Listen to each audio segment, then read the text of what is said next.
This is Acid Horizon, a theory podcast which confronts global crisis and the specter of a world that could be free. This is episode 13, Uses of Nietzsche in Political Philosophy, and Deleuze's reading of Nietzsche and his recasting of the concept of Ressentiment. Thank you for joining us.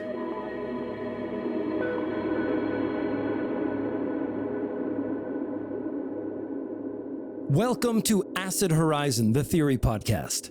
Today we are talking about uses of Nietzsche in political thinking.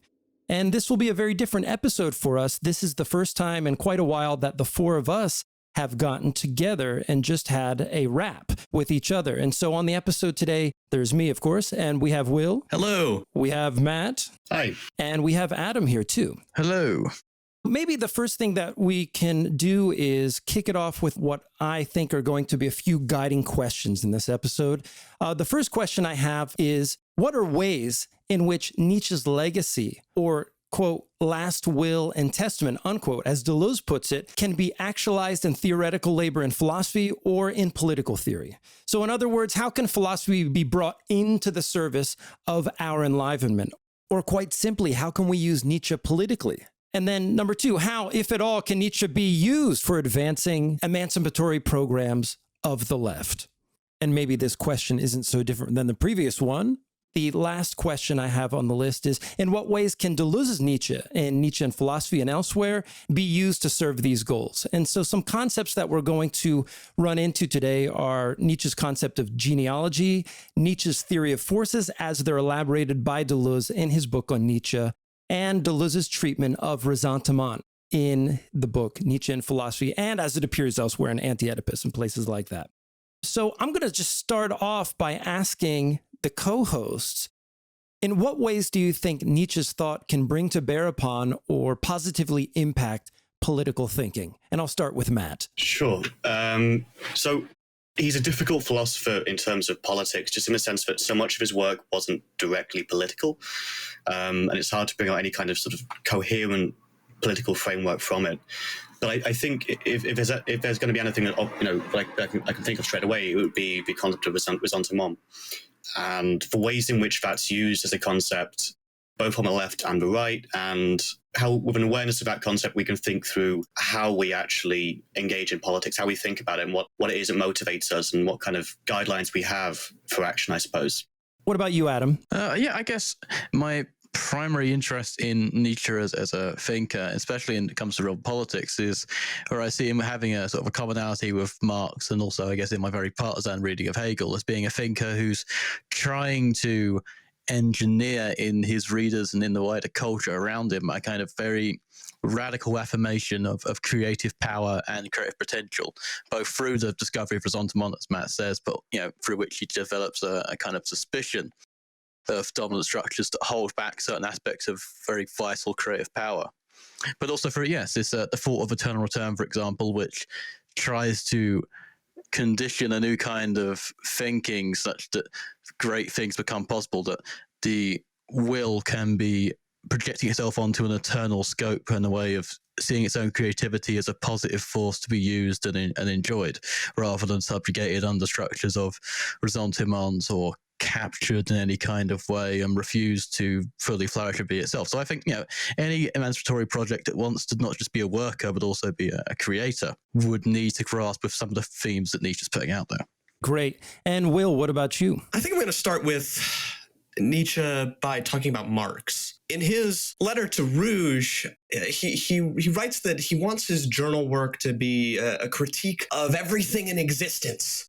I can't help but think, in a certain sense, that in the way that Marx was trying to engender in his reader a sort of consciousness or an awareness, Nietzsche is trying to do the same thing, but it's in a different way. It's one that it tries to show us, sort of in a comparably material fashion, the axioms within which we exist and how it impacts the way in which we view or address particular political concerns.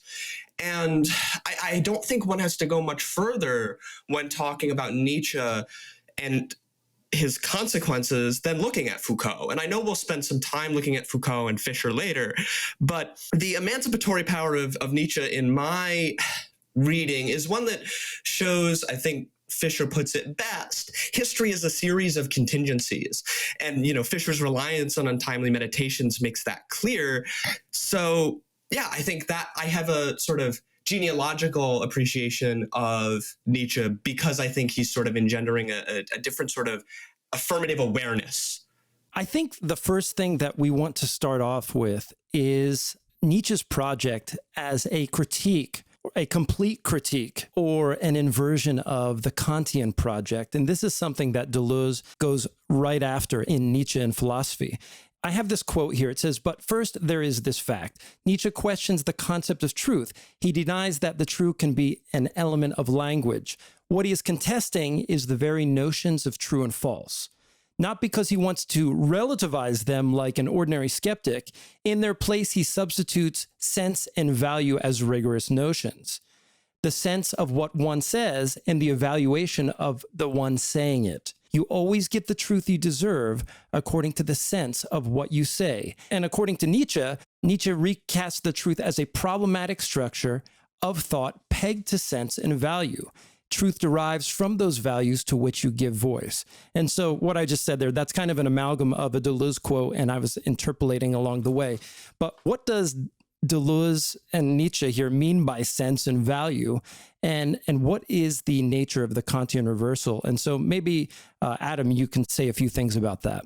Yeah, in terms of the Kantian reversal, in a way, how Deleuze is construing Nietzsche is not necessarily, it does become technical, but in a sense, it's a very common reaction, at least a reaction I had to reading Kant, to reading the First Critique, because in the First Critique, the argument structure is presuppositional. For example, in the deduction of time and space, in the transcendental aesthetic, he wants geometry to be a science of how we understand and order our experiences in the world. And so he says, well, what do we need to presuppose to get this? And for this, he gives us the transcendental forms of sensibility that are space and time. Now, this move of assumption and presupposition is something which at first seems quite jarring, as sort of it seems to be like a truth-seeking project. It kind of seems that, well, what if I didn't want geometry as the structuring science of my experience? It may seem absurd, but what if I didn't? And it's in this sense in which sort of the Nietzschean Deleuzean move is to say, well, the structure of delimiting categories of our experience, the very limits of reason and sensibility, are determined by Kant in this sense that has been incredibly influential purely based on what he wants. And then that's what he values as the force of his own wanting, his own willing of these categories, has seized, has not only produced these categories through this method of presupposition, but also seized and fixed their meaning against the various ways in which human thought tries to go beyond them. So in a sense, he has given the meaning of our categories, the meaning of the limits of our reason, a certain kind of sense or meaning through the force of what he wants them to be. And this is, I think, what Deleuze brings up when he talks about the senses of anything, really, is just being a history or simply the act of forcing them into a certain kind of meaning. Kant gives sense to the categories of pure reason by asserting them through this presuppositional method by which what he wants to prove is already presupposed. This is also brought up in Hegel as well. The one thing that Deleuze really emphasizes is that with sense, it's not this principle or this origin.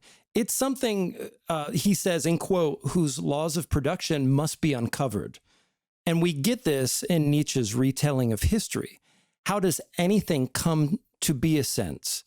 How does any sort of emotional comportment, for example, how is that a product of history? How is it that what Kant wants becomes privileged anyway? Yeah, how do we get these? For example, Genealogy of Morals is a historical or a semi-historical attempt to deduce how our senses of good and evil came about, and he expresses that through an expression of force. The master morality versus the slave morality and the slave revolt. So yeah, that's I'll tell you, that's right.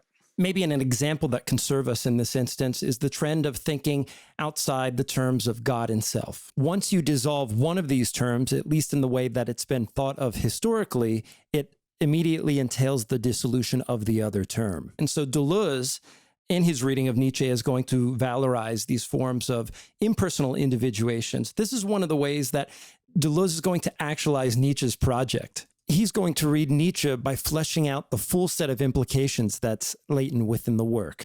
How can we take, for example, this thinking about the subject or the individual and push it now into a metaphysical theory of forces and relations of forces such that we are no longer bound to the assumptions which presuppose something like an always already given individuality?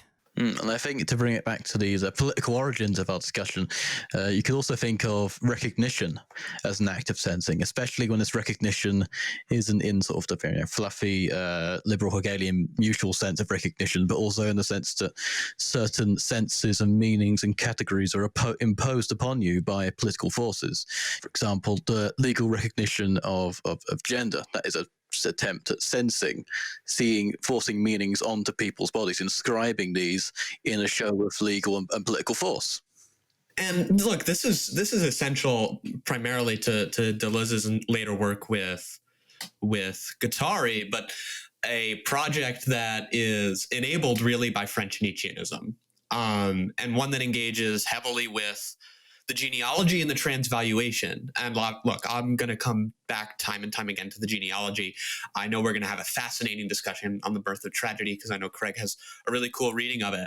But I think these sorts of things, when it comes down to like Nietzsche and its consequences, Nietzscheanism and its consequences, one thing we need to look at is the way in which philosophers as political forces themselves recognized particular sort of Nietzschean strategies of analysis when it comes to history. Namely, Foucault? Right. But also, when we talk about Nietzsche as a historical artifact, we were talking before the episode, and I know, Craig, you have a lot to say about Bataille, and so do you, Adam. There was sort of this moment in European history where Nietzsche was truly considered a thinker that would fall into sort of the realm of the fascistic. He was appropriated by those forces, so much so that, even before World War II, when we had sort of imperial clashes that would create the First World War, German soldiers were sent out sort of pamphlet abridged versions of Thus Spoke Zarathustra, right? So even the word Übermensch carries with it such a hefty political and almost sort of violent connotation. And, Bataille, right, is in a sense sort of a violent and disturbed rejection of that. That's something that he found just deeply, deeply troubling because, right, Bataille would be in that same exact scenario historically, right? He'd be present at that horror and then would find himself even more horrified by the appropriation of Nietzsche by these right-wing imperial fascistic forces. The discussion of the fascistic sense of Nietzsche shows sort of the extreme sort of range that we can apply it to Deleuzean sort of Nietzschean concept of the sensing, because we can't say on this podcast, we are going to give you a left Nietzsche. We're going to say this is Nietzsche and he is left. No, all we can really do is provide a counter sense to the very fascistic ways in which he's been deployed. And this concept of sense even he goes beyond left Nietzscheanism into some of the French strains of structural Marxism. So if we go back to our episode now, what is he thinks that there is to be a communist education, a communist ideology to be built, and what is that other than communist forces trying to create a counter sense of their relations to the new material order, as well as their relations to the current material order as something that needs to be destroyed? No, I think that's great. I think that's absolutely right. I think one of the tools that's going to drive this discussion forward is talking about the theory of forces as it's articulated by Deleuze in his book, Nietzsche and Philosophy. And on our previous episode, this was something that Matt had brought up too. Maybe the first thing that we should do is identify what Nietzsche, through the filter of Deleuze, means when it comes to active forces and reactive forces, and the notion of reactivity. And we also got to get a handle on the idea of negation operating on reactivity. These are crucial ways that Deleuze disentangles this caricature of Nietzsche as a fascist. Although he's not saying that explicitly in this text, this does come up later and is translated in a way in Anti-Oedipus. But maybe Matt, you had mentioned about active and reactive forces in the previous episode, so maybe you could say a few things about that. Well, I can say a little bit. So I actually think this is probably where some of the sort of fascistic readings of Nietzsche probably arose, was in, it's quite obvious that in Nietzsche's overall philosophy, the sort of this element of positivity, of active life, of creativity in a sense, is a really central part of it. And these active and reactive forces are the way in which Nietzsche conceptualizes these player material forces. Essentially, it's probably one reason why Deleuze was quite interested in him. It's kind of a non-Hegelian but materialist way of looking at the world. For any individual, and probably beyond that as well, Nietzsche's going to ask the question: what kind of forces are driving this person, driving these actions, driving these effects? And there's a question there about whether we can ever really know for certain, but he's going to want to say that active forces are in some sense a kind of positive and creative force, which create, but may in sort of the embodiment of those forces have a side effect of destroying as well. And reactive forces simply react against them. Basically, they are reactive, and I don't think it's simply that one's good and one's bad as such. But he is going to want to say that there's something about these active forces which is highly important, and in sort of Deleuzean sort of way is a sort of a positive line of flight, I suppose, which can be explored and then reacted to by reactive forces. But it's never really the reactive forces which drive history and the world onwards, as far as I can understand it. Our experience as a body comprises both active and reactive forces, and hopefully that's something that I get to at the end of this section here. Just to give a brief flash forward, though, what Deleuze says about consciousness and memory comprise a certain amount of reactive forces. However, these reactive forces are impinged upon or imposed upon by active forces. And I want to sort out the details on that a little bit later. But it's just interesting going into this thinking that consciousness might be composed of reactive force. So let's think about that as we go through. The first thing that I want to talk about in relation to the theory of forces is Deleuze thinking against the dialectic. And so, of course, we're going to bring Hegel in here. And the first thing that Deleuze does is he proposes that, first he identifies Hegel as, and correct me if I'm wrong here, Adam, that the dialectic is constituted by an opposition of same and other. And this is what you went over in your previous episode, especially talking about the magnet. This model struggles, on Deleuze's terms anyway, struggles to account for life/differences that lie beyond this schema of same and other. So the question for Deleuze is how any sort of differential element enters into a set of relations such that it can transform them and liquidate their identity. Yeah, well, I just thought to read back to the active and reactive forces thing, just to clear up. So the point of activity is its relation to difference and differentiation, and the active is that it differentiates itself and enjoys difference. So the active, for example, I mean, in sensing, the concept of sensing brings with it also the concept of pluralism for Deleuze, insofar as you can actively, through your own power, sort of take hold of all these different things and give new senses to them. And I think it's relation to difference, which is always going to be the constant thing that, Deleuze sees that Hegel and Hegelians are going to be beating each other over the head under whether Hegel has a room for difference or not. In my view, I think Hegel does have a room for difference, and because I'm coming from this sort of from the very Catherine Mallory side of Hegelian dialectics where there's a sort of plastic power involved in the dialectic and giving form to both sides rather than keeping them simply in oppositional terms. I mean, I don't want to think that Deleuze is keeping these things purely in oppositional terms, because that would just be, say, 2/3 of the dialectic. That would only be what Hegel would be calling the moment of the understanding, where you just have these two poles of the magnet. I think in terms of the opposition, I think there's a sense in which, I mean, I ultimately agree with Deleuze's where he ends up on his talking about Hegel at this point, because where he ends up is sort of saying that Hegel eventually will reduce to the kind of active nihilistic sort of omniversal enjoyment of the self which you get in a figure like Max Stirner. Well, I disagree with Deleuze, where I think that Nietzsche, at least in Deleuze's sense here, and Hegel are both aiming at affirming this sort of kind of radical kind of plastic power. But insofar as we're going in the traditional sense of Deleuze versus the Hegel sort of he gets from Jean Hippolyte and what he gets expended upon in the kind of difference repetition, what he's going against here is that things are defined oppositionally and each one mediates its identical position through, for lack of a better term, mutual recognition of the other through the other, and for this you get these fixed kind of positions. And he thinks this isn't a very active thing, it's actually very reactive. Everything is reflective, reactive across these two poles. And this is why he talks about the master-slave dialectic, because there's not really anything mastery about it. It's just the master ends up being conceived in terms of a slavish thing that just wants to know itself all the time. It doesn't actually have any activity.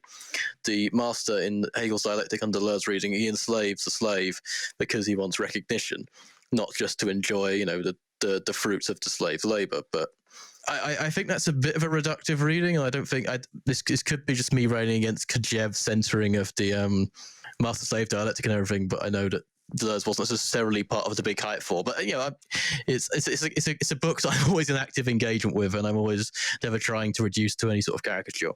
I wanted to add something there just to expand a little bit on this active-reactive forces distinction. Craig and Adam understand Nietzschean philosophy much better than I do, but I wanted to add that one of the things he likes about Nietzsche and doesn't like what he sees in Hegel is that he thinks in Hegel the dialectical movement essentially proceeds through through negation, right, through a kind of negativity, for this famous labor of a negative.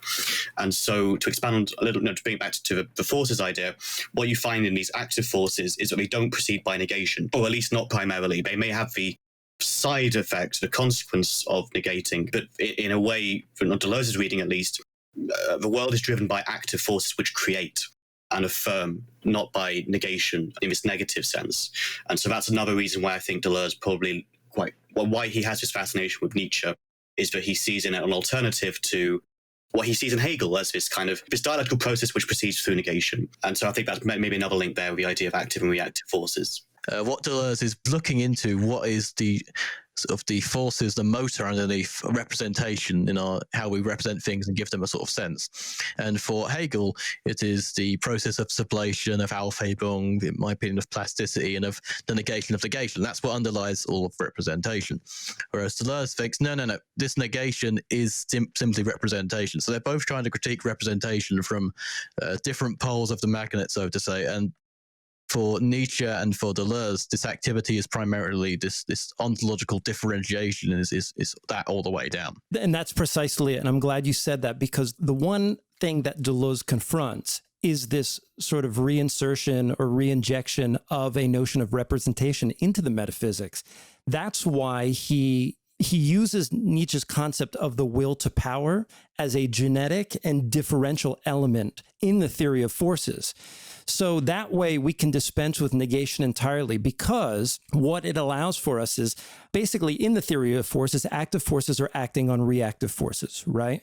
But how is it that anything can take shape outside of a fixed identity, right? Well, that's where will to power comes in. There's this kind of plastic differential element that's guiding the formation of everything. So what would ordinarily be said to stand behind the identity contradiction poles in Hegel, behind that framework is this massive plastic flowing of difference, which undergirds the whole system.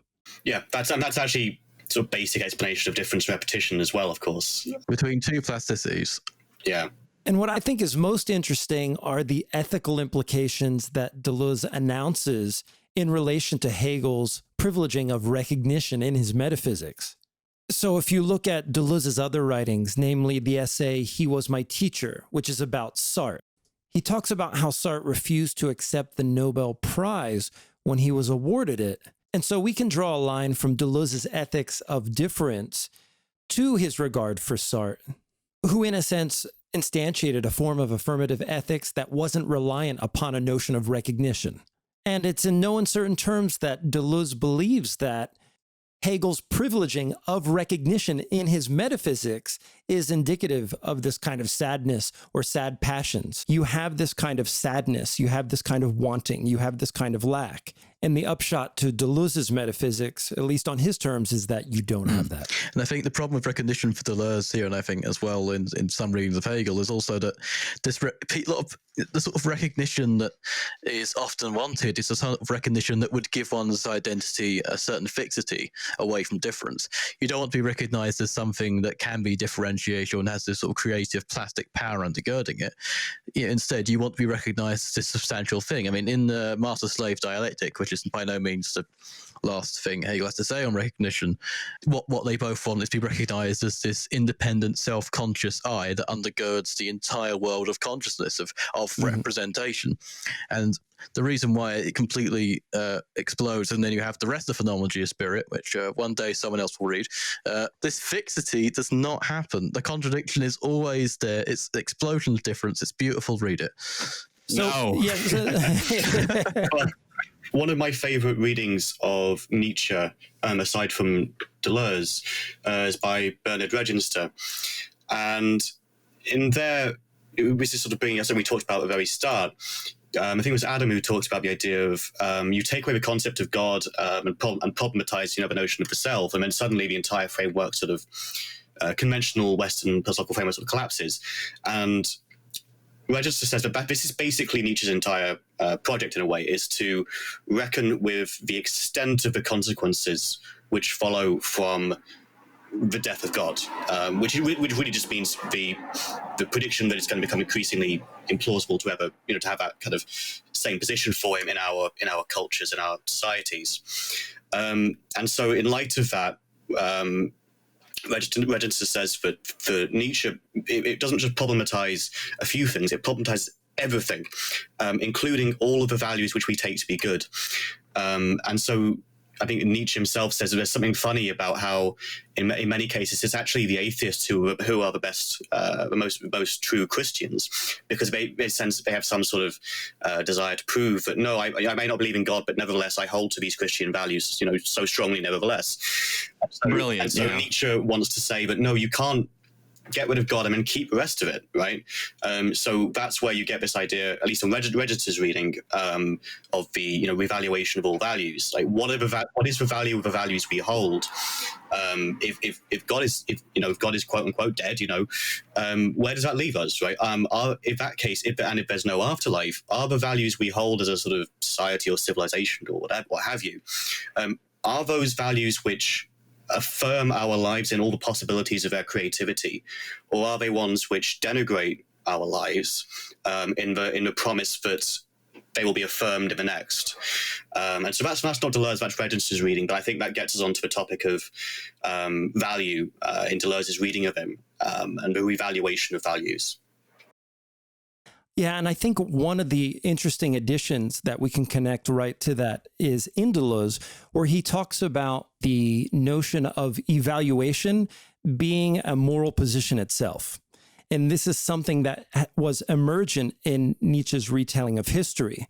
So I think to get a better sense of that, maybe we want to say a little bit more about Ressentiment, maybe cover the concept a little bit more thoroughly. But before that, is there anything else on this topic? My understanding is that the maneuver Deleuze reading Nietzsche is going to do, and what was Nietzsche's maneuver, I suppose, is to say evaluations always presuppose their own values in the first place. Is that right? And how does he, what does he do with that? Value as a presupposition. I mean, to elevate something to the status of being valued, you could take this in the Kantian sense of how he thinks about objects as, we only receive that which is receivable. We only elevate that which we can already have the capacity in our own thought and action to elevate. So if our capacity is very diminished, we will only be able to elevate certain things. But I think, there's also, but at the same time, this presupposition undermines itself in how far Nietzsche is willing to go beyond Kant, because there already is this background of force acting upon us, and that's where there's this more creative differential element comes in, and it's where it, in a sense, can be corrupted by the forces of ressentiment, because there is a Christianity is not, it was not something presupposed in the sort of slave revolt. It was a creative response to this. It was the spirit of negation, as Deleuze would put it and Nietzsche would put it, being used for these kind of events. I mean, if you want to think about this creative aspect, the root of this for Nietzsche, if you want to go back to das book Zarathustra, is revenge against time. So if you go to Das Book Zarathustra and you look at the sections where he's talking about the will being a prisoner, and it rolls stones against itself and sets itself up as a prison and eventually goes mad, it's because it can't will backwards. All of its willings, its activities are fundamentally always being consumed by this force of time. It's like, the maw of Kronos, constantly taking in the creatings of his wife Rhea, eating the children all the time. And you've got nothing left to do if you're feeling that sort of force of time pushing against you all the time that you can't ever affirm or actively maintain difference in spite of, or even enjoy a simple finitude of differentiation. You're going to want to take revenge against time. You're going to want to fix things. You're going to want to form value systems and evaluate things that are more temporal, or at least condemn that which falls to time as deserving to.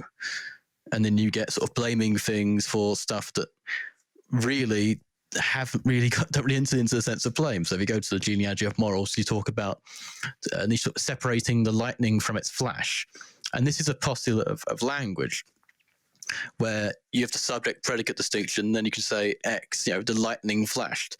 Well, lightning can't do anything but flash. It's just a process. The invention of the doer is a function of this kind of revenge.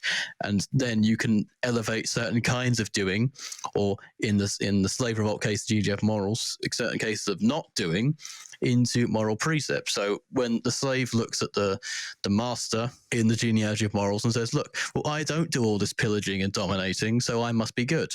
In the sort of, they don't have the capacity to do this thing in the first place. What you're hitting upon right now is going to dovetail nicely with the way that I was going to respond to Matt, actually.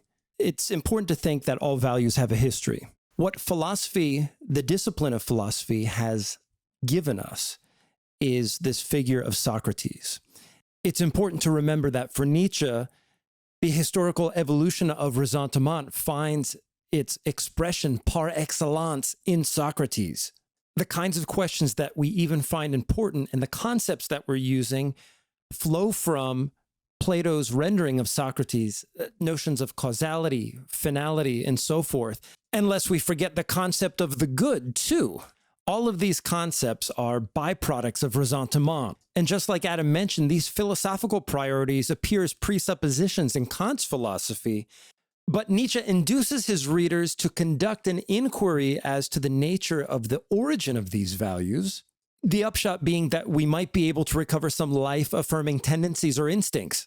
Yeah, Socrates is a really great person to bring up in that case, because there's a sense in which the very sort of model of knowledge he tries to bring about is the kind of form of knowledge that really displaces any kind of knowledge that understands itself as a collection of forces that have given it a kind of sense. So particularly, so if you think about how he asks, you ask a general, for example, in Plato's Laches about what courage is.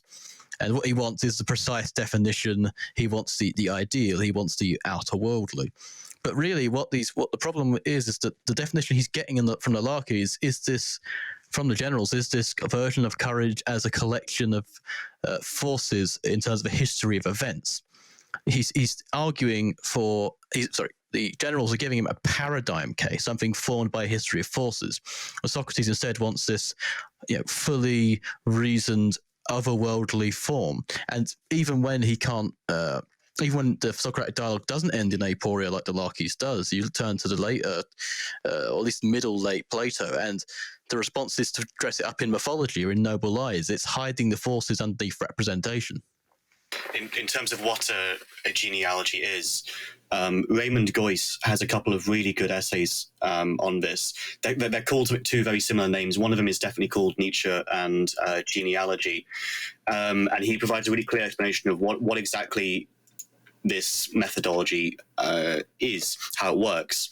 And in general, sort of simplistic terms, he's going to say that what genealogy does is firstly, it doesn't attempt to find a single point of origin for any given thing. In fact, in general, it's going to find that there isn't ever any single origin. But also importantly, it's not going to show why, the glorious origin in a way that something like a pedigree would. It almost always will be quite the opposite, where this thing which people take to be, let's say a very, very good or important value today, Nietzsche will trace it and show you the forces which produced it are filled with blood and conflict and violence and so on, in a way which often serves to undermine the status of that value today, which of course is what he spends most of the genealogy of morals doing, is showing you the origins of these values we all take for granted today.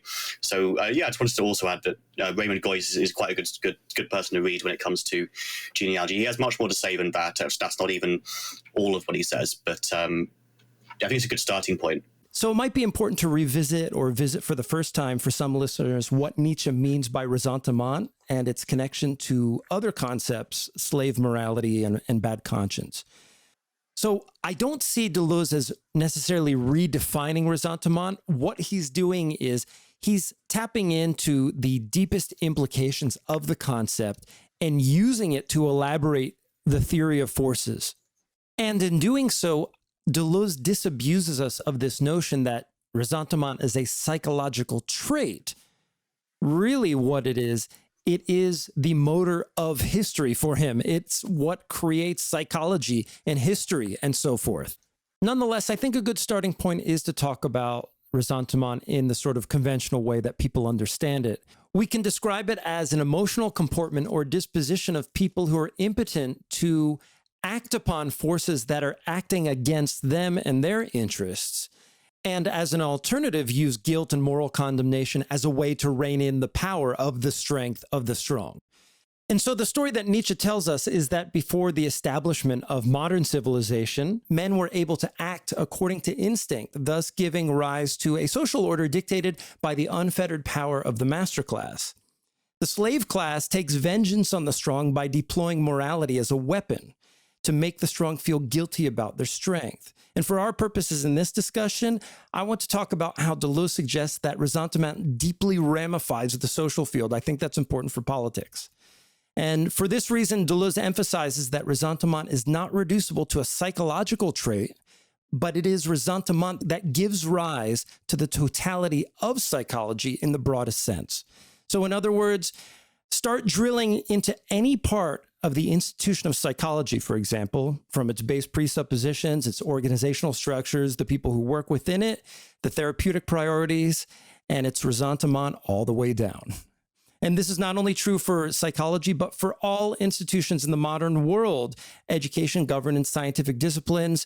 Anywhere there's institutional memory, there's going to be reactivity. And we can be pretty rest assured that ressentiment is going to be a feature of those institutions. Yeah, I think to go back to Genealogy of Morals, another key aspect of this slave revolt is that Nietzsche talks about an economy of cruelty, mainly based on a creditor-debtor relationship. So, for example, if someone defaults on their debts, then the creditor can do harm to them. It can extract a sort of a surplus of cruelty, or at least, well, it's a surplus called in Deleuze. And this relies on the mechanism that Deleuze identifies in Nietzschean philosophy as an inability to forget. The figure of ressentiment is in a constant process of recording. And rather than what it does is it neutralizes the sort of connections made when a sort of an incursion is made into that person when they are excited by a force that they can't quite actively respond to. And this is recorded, the note is taken, and then this is deployed later in the aspect of revenge. What happens? It's kind of like a body of our organs, in a sense. The Ressentiment records, it neutralizes connections that really it can't actually fulfill in the first place, and then it redeploys them later. It redeploys these slights against it, these debts made in a form of blame. So the form of blame that takes most precedence in the Christianity understood by Nietzsche is sort of debt to the Father, debt to Christ. And this is repeated again and again in generic form of Catholic guilt, of constant debt. But this is also in the financial sphere. There is debt everywhere. Everything is transactional. And this debt is used to sort of mitigate various kinds of cruelties. For example, austerity. Every act of social spending is seen as a slight to a resentment-loaded political economic situation. And this is used to justify untold cruelty. And it's also important, and I think this was implicit in your description, but that other forces are cut off by this architecture of ressentiment. So if we stretch the concept not just over the individual brain or body, but the totality of society, there are forces everywhere that might be emergent or just simply repressed that cannot break through the sort of firmament of ressentiment or the body without organs of collective ressentiment. And this is, I think, right away, if we're talking about a left Nietzscheanism or a left anti-capitalism, for example, this, I think, provides an apt starting point for us. I mean, if you're always already sort of swarmed by guilt, even when you're not likely to go act against it. You're going to try and repent, even if you're someone with an incredibly active mindset and capacity to do great things. This isn't necessarily saying all guilt is bad, but it's just that there's a sense in which you can be swamped in this economy of debt and impose economy of sort of being spiteful to yourself, because if this economy of debt is transcendent or irreparable in the sense of the very alien institutions of capitalism, as Nietzsche says, that everything not expressed outward will turn inwards, and you will start hating yourself. You start saying, I will never be enough. I need to make this bread every day. I need to do all these self-flagellating things and these god-awful precarious jobs all the time, when really you should be overthrowing the entire economy at its ressentiment-based root. Three things. Firstly, just very briefly, that in Deleuze and as for Nietzsche and philosophy, Deleuze writes that there are three, I think, characteristics of a typology, I suppose, of the person of ressentiment. And the first one would be the inability to admire, respect, or love, the memory of traces in itself full of hatred, which fits into the second feature. This is why I sort of wanted to bring up, because we talked about memory earlier. Second feature is passivity. And so from my reading, and hopefully if this is incorrect, someone can correct me, my reading is that if we wanted to ask a very basic question and an important question, who is the person of ressentiment for Nietzsche? My understanding is that it would be the person who feels these slights, these wrongs or whatever, but rather than embodying that in a reaction, in actually acting about that, it's simply felt. It's a person who can't forget, but also can't act on those impulses, I suppose. And so it simply becomes, in a sense, turned inward, but also then directed back out against the entire world. The world is at fault for everything which I hate and experience. And I need to find it. There's an amazing passage in here where, in Deleuze's Nietzsche and philosophy, where we have the quote from earlier. You are evil, therefore I am good. Yes. So you are evil, therefore I am good. In this formula, it's the slave who speaks. It cannot be denied what values are still being created, but what bizarre values. He who called himself good is the one who is now evil. This evil one is one who acts and who does not hold himself back from acting, who does not therefore consider action from the point of view of the consequences that it will have for third parties. And so it seems to me that the person of ressentiment for Deleuze's Nietzsche is the one who sort of is wounded in some sense, and yet through an inability to act against that, simply experiences it as a kind of passivity and a kind of resentment against the world, and finds in the world those who are to blame. Yeah, I think one thing to bring in would be to bring in the genealogy, where Nietzsche conjures up this idea that above the gates of hell, so too should the fallen angel place up a sign at the gates of hell that says, I too was born of, infinite love and forgiveness, that these two things are actually, there's an impotence to this hatred, but it's one that is deep, right? Because what you are given when you die, right, is the ability to watch all of those who transcended kind of your values, or transgressed your values, transgressed you as a person. You get to watch their unending torture. So I with Ressentiment, like, yes, there's sort of an inaction there, but there also is sort of a violent and deep hatred. It's just one that is bound up in impotence. I've actually found the perfect quote. I have to read it. Sorry, guys. This is the definition, but pretty much what Deleuze gives, and it's kind of brilliant. He said this on page 118. It says, considering gain as a right, considering it a right to profit from actions that he does not perform, the man of Ressentiment breaks out in bitter reproaches as soon as his expectations are disappointed. And how could they not be disappointed, since frustration and revenge are the a priores of resentment? It's your fault if no one loves me. It's your fault if I failed in life, and also your fault if you fail in yours. Your misfortunes and mine are equally your fault. And then he goes on to say, we can guess what the creature of Ressentiment wants. He wants others to be evil. He needs others to be evil in order to consider himself good. That's from Nietzsche's, Deleuze's Nietzsche. Well, yeah, I mean, we can see, I mean, who's the man for Ressentiment? But it's Jordan Peterson. It's everyone else's fault that, he's not lauded as a great Jungian savior. It's Derrida's fault. It's Foucault's fault. It's Deleuze's fault. It's Marx's fault. I mean, he wouldn't know. He's never read the man. And he needs all these people to be evil so that, Well, he did read the Communist Manifesto, which apparently is all he needed. Yeah, to prepare for the debate with Slavoj Žižek, he read the whole manifesto. I was deeply, deeply, deeply, deeply impressed. The man of Ressentiment reminds me a lot of a joke Žižek says, but I'm going to reformulate a bit for the English context. A genie visits an Englishman, and he says, look, I will give you whatever you want, but on one condition. The nice migrant family next door gets twice as much. What does the Englishman say? Take one of my eyes. Yeah, that's about right, Freeman. Yeah. Is in your reading of Ressentiment, and I've said this before, I'll say it again. I think Nietzsche's sort of the great Rorschach test for political philosophy.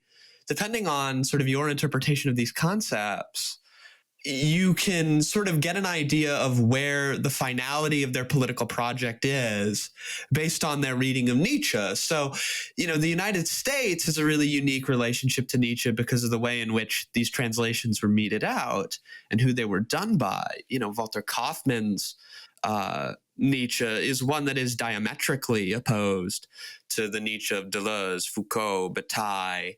And, when we actually boil down to sort of the meat, grime, and bone of Walter Kaufmann's interpretation of Nietzsche, it's one that is fundamentally all about like natural hierarchy. There's very little like self-affirmation, very little like self-propelling, because to Kaufmann, those are inherent in the individual. They're not ones that can be sort of fostered or searched for. Which is, again, like the diametrically opposed to readings of Nietzsche that you get, say, from like Del Caro. So, I think Nietzsche's fascinating because like two people can address the same joke Adam said, and one can say, oh, well, like this is the man of Ressentiment. But then on the other side, there is one that will say, no, the man of Ressentiment is the man who like, I don't know, whines about capital.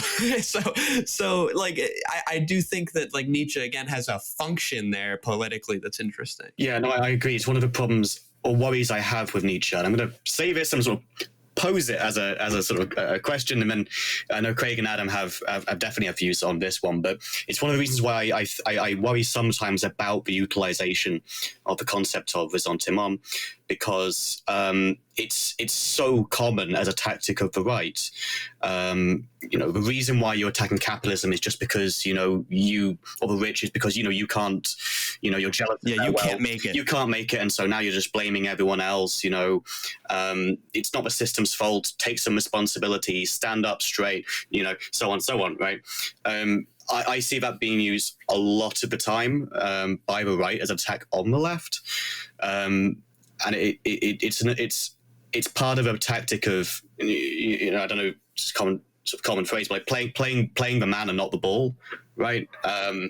If there's a certain reading of Nietzsche where if the values are kind of if there's a kind of physiological aspect to values, as Nietzsche seems to think there is, in terms of the kind of life that you have and that you live, then the views which you express can be in some sense reducible back down to that, right? And and then on the other side, right, you have the reading of the Übermensch. Yeah, and so it's a tricky one. I'm not saying this as like my final word on the critique of Nietzsche or anything like that, but it seems to me there is a risk there, and it does often get used by the right. And so I'd like to know what you guys sort of make of that, and the way that ressentiment can be used by both the left and the right.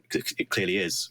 Well, Nietzsche would first say that the people saying that you need to take responsibility for yourself, actually, or just using resentment all the time, he'd be quite confused of why these people who are so anti-resentment tend to love using the language responsibility so much. Absolutely, that's exactly it.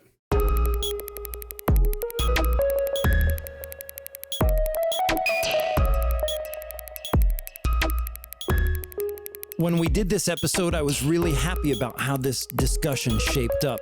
If you want to hear the rest of it, you can become a subscriber on Patreon for as little as $1, and then go ahead and grab the rest of that episode. And you can get access to our other full episodes as well. If you're not in a position to become a subscriber, or maybe you just want one of our t-shirts or something, just give us a shout, and maybe we can get that episode to you for free. In any case, our next episode is going to be our Q&A episode, so go ahead and send us your questions, and we will see if we can take care of them on that episode. There's a lot already, so make sure you make it an interesting one. If we don't hear from you, we will see you next time, and until then, keep pushing to the acid horizon.